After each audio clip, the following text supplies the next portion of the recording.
Welcome to FreeFX. Today is Friday, the 18th of September, and as a disclaimer, I'd like to reiterate that this is not trading advice. Anything in this video is purely educational.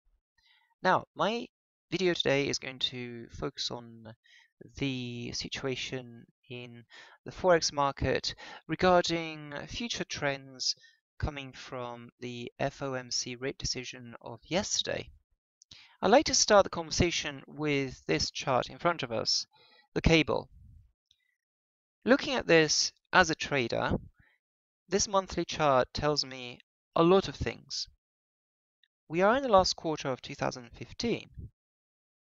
2015, October, would place us in a 7-year cycle distance from the last and most pernicious financial crisis that occurred in modern financial history.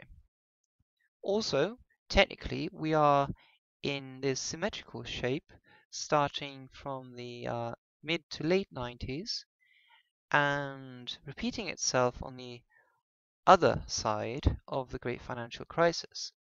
So on the mouse pointer, following this hump, you'll see that at the bottom, when we came up to this high in 2007-2008, we repeated this bottom at the end of the great financial crisis sell-off, and we are in the second quote-unquote hump, and we're back to these levels that we saw back here in the early 90s. So we now have this situation where in pairs like the cable, we are considering what the strength of the first half of the pair, the British pound, is going to supply this chart in terms of movement. What is the UK economy and the British pound specifically going to give traders as a measure of strength in terms of future direction? Looking ahead, we certainly have the opportunity, but not the certainty, of the Bank of England moving forward with the promised interest rate rise.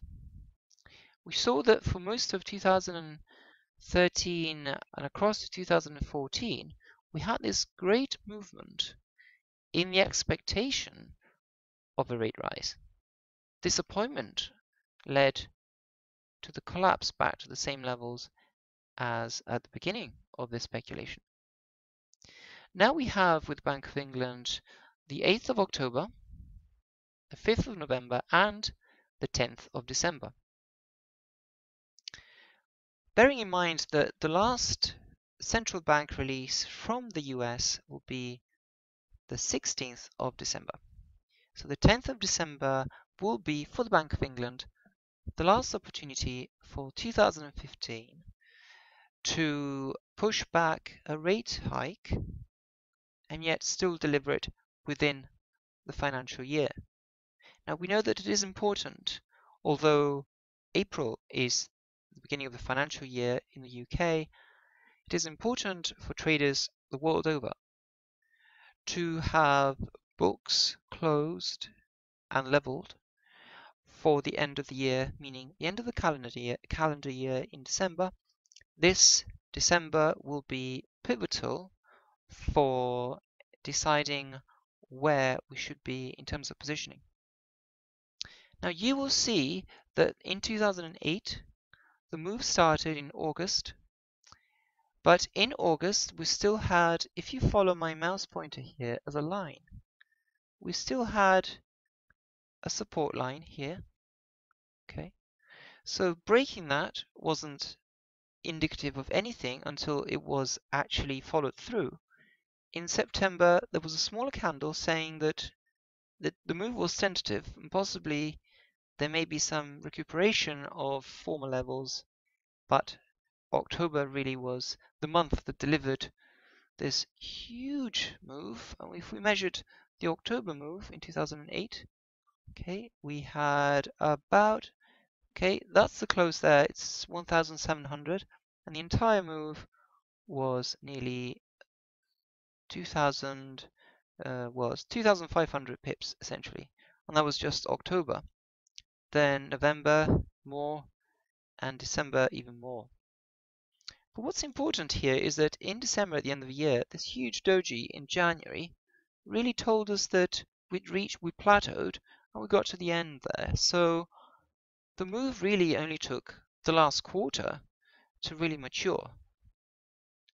We are in October, as I said, 7 years, a cycle. What will happen in October 2015, given that the Federal Reserve Bank did not hike rates because it saw no reason to do so, given that inflationary pressures are indeed non-existent from the market and from the economy. Given that commodity prices remain low, given that concerns from China have indeed gripped the economists, and the Federal Reserve Bank is no exception to that. Given all these reasons, and given that there is no reason to raise rates, what is the Federal Reserve Bank going to do in terms of being a catalyst to affect the markets?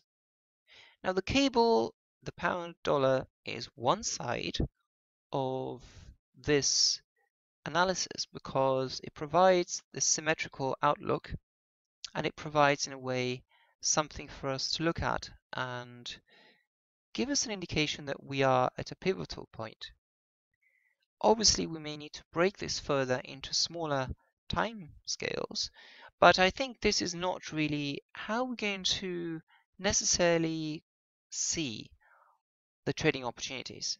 It's a very, very level playing field, with the British pound also leading the way towards first rate hike of all the major banks, and also with the US dollar trying to do the same. So the two, as you can see in this consolidation period, are jamming the brakes on this pair because there is nowhere to go. In terms of fundamentals or expectations, it's a balanced field.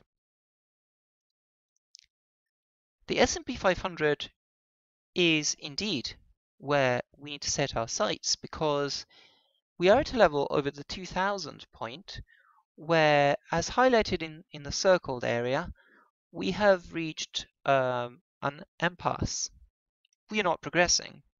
And last month really was a huge move to the downside, which seems to suggest that this could be a point where investors before the end of the year are looking to consolidate wins, are looking to protect investment, are looking to secure the capital that has been entrusted on them, for example, hedge funds and other financial trading bodies.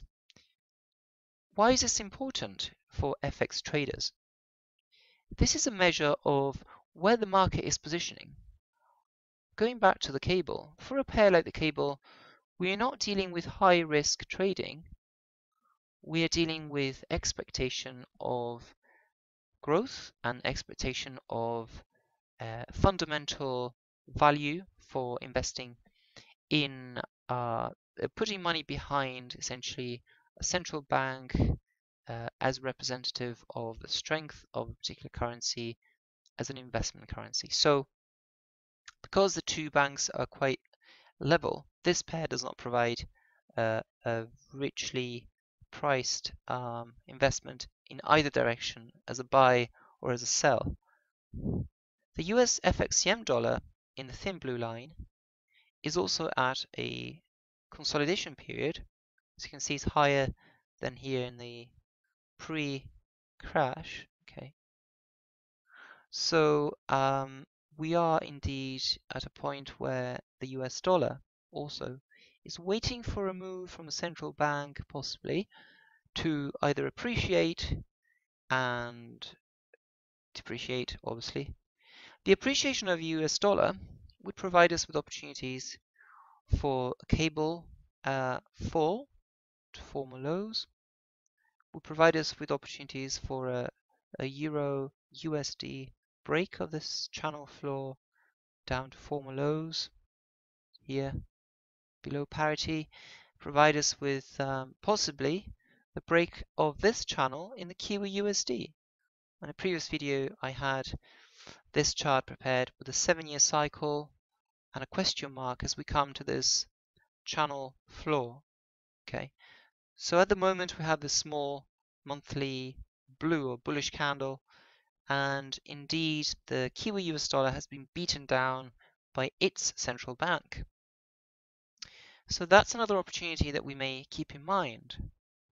And of course we have the consideration that if the US dollar were to rise, looking behind in this chart, we have plenty of evidence that in normal, quote-unquote, financial markets, the US dollar is a mirror version of equities.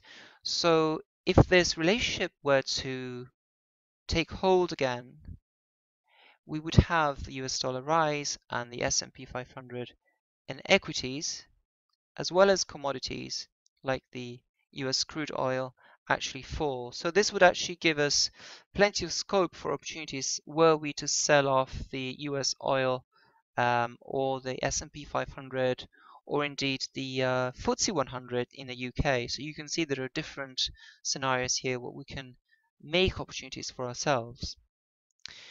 Now, going to currency pairs like the pound Kiwi. Now, I've been discussing the pound as a currency that may depreciate in case the Federal Reserve Bank were to move in its rate rise before the Bank of England. Now, if indeed that were the case, as you can see here, again, like in the Kiwi US dollar, like in the Euro US dollar, we are at a critical point all the way back here from 2001. Okay, there's one crash. 2008, there's another crash. So the two squares indicate two 7-year cycles. And you can see that we are actually at a point here that indicates opportunity in either direction. So were the pound to lose out to the US dollar, this would be an opportunity to sell. But this pair has actually been tied most of this time to the Kiwi US dollar. So if we were to do this, we would actually have an idea. The Kiwi US dollar, and then you can see that there has been indeed a correlation between the two currency pairs. Now, while this is loading, I'm just going to highlight that the Kiwi US dollar has been the main driver of this currency pair, which means that as the Kiwi has been dropping, the pound Kiwi has been rising. So were the dollar to appreciate, the Kiwi dollar would push below this channel floor, and that in turn would give the pound Kiwi an opportunity to rise below this channel top. And there is plenty of scope for appreciation because we have here this three-layered price setup, so that we've covered the first third and there are two further steps to retrace the entire move. So there is plenty of scope in this scenario, and you can see from my measurement here that we have about 6,000 pips for each of these segments. So we do have indeed 6,000 more pips to cover to get to this level at the 3,000 mark. Okay, so I would not discount this as something that is not of interest to us, because indeed there are plenty of opportunities in these markets. So just to resume and summarize, there are plenty of opportunities if we keep an eye out on risk, and you can see that equities, the US dollar, oil, and various currency pairs have all the clues there for us. So good luck trading, keep an eye out on the markets, take care.